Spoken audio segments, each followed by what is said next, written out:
World economic forum ఇవాళ ఆఖరి రోజు, 3వ రోజు. ఇవాళ కూడా ముఖ్యమంత్రి గారిది తీరిక లేనటువంటి రోజు. ఉదయం 8:15 ఆయన కార్యక్రమాలు మొదలయ్యి ఇవాళ రాత్రి పూర్తయ్యే నాటికి 11 గంటలు అవుతుంది. ఇవాళ మొత్తం మీద 15 సమావేశాల్లో ముఖ్యమంత్రి గారు పాల్గొంటారు. అందులో ఒకటి మధ్యాహ్నం హిందూజాలు ఇచ్చినటువంటి లంచ్, అట్లాగే రాత్రి చివరిగా నెట్వర్కింగ్ డిన్నర్ సిఐఏ వాళ్ళు పెట్టినటువంటిది. ఇవి కాక 3 ముఖ్యమైనటువంటి సదస్సుల్లో కీలకమైనటువంటి ఉపన్యాసాలు ముఖ్యమంత్రి గారు చేశారు. ఒకటి వ్యవసాయం మీద, రెండవది ఎనర్జీ డిమాండ్ రీఇన్వెంటెడ్, మూడవది ఫ్యూచర్ ఆఫ్ మ్యానుఫ్యాక్చరింగ్. ఈ 3 విషయాల మీద, అంశాల మీద ప్రత్యేకమైనటువంటి ఆహ్వానితులుగా ముఖ్యమంత్రి గారు పాల్గొని ఆయన ఒక కంట్రిబ్యూటర్గా ఉన్నారు. ఇవి కాకుండా బైలాటరల్ సమావేశాలు, అంటే ద్వైపాక్షిక సమావేశాలు దాదాపుగా 11 సమావేశాలు. వీటిల్లో ముఖ్యమైనటువంటివి Cisco managing director, Cisco CEO John Chambers, అట్లాగే Salesforce CEO, Marriott International CEO.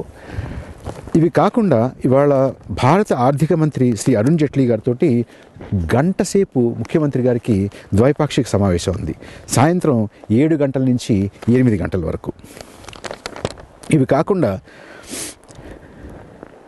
Dominic Barton, global McKinsey MD, Umar Ishrak, CEO Medtronic, Malvinder Singh, Fortis group chairman ఆయన, అట్లాగే Salesforce executive vice president Vivek Kundra, వీరందరితోటి ముఖ్యమంత్రి గారికి ద్వైపాక్షిక సమావేశాలు.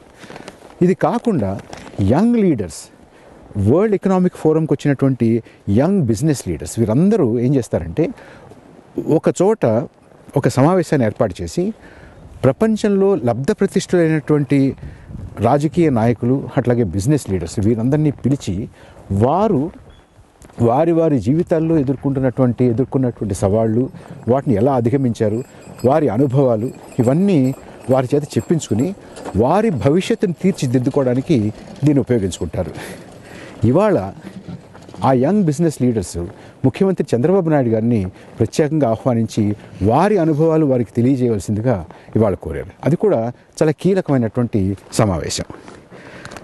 ఇవాళ అగ్రికల్చర్ మీద జరిగినటువంటి సదస్సు, వ్యవసాయం మీద జరిగినటువంటి సదస్సులో ఆంధ్రప్రదేశ్లో వ్యవసాయాన్ని సంస్కరించడానికి, వ్యవసాయాన్ని లాభసాటిగా తయారు చేయడానికి, వ్యవసాయాన్ని రైతుల్ని ఎక్కువ ఆదాయాలు వచ్చేలా చేయడానికి, వ్యవసాయం ఉత్పాదకత పెంచడానికి రాష్ట్రంలో ఏ చర్యలు తీసుకుంటున్నాం అనేవి చాలా వివరంగా వారికి తెలియజేశారు ముఖ్యమంత్రి గారు.